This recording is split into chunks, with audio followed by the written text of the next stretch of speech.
There's good news for those searching to buy or rent a home, even with record high appreciation of homes and soaring number of new households. Find out in today's Home News Quick Fix.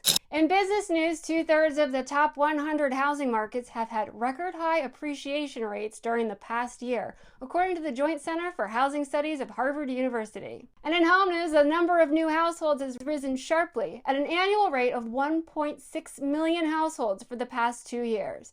So why the rise in households? Many millennials had delayed living on their own, but with the low unemployment rate and income gains, they were able to strike out on their own. And in construction news, even with the labor shortage and increasing costs for building materials, more homes are being built than in the last 50 years. The increase in supply should help contain home prices and rents for those millennials now setting up households. I'm Teresa with My Fix It Up Life, and you've just been served your Home News Quick Fix.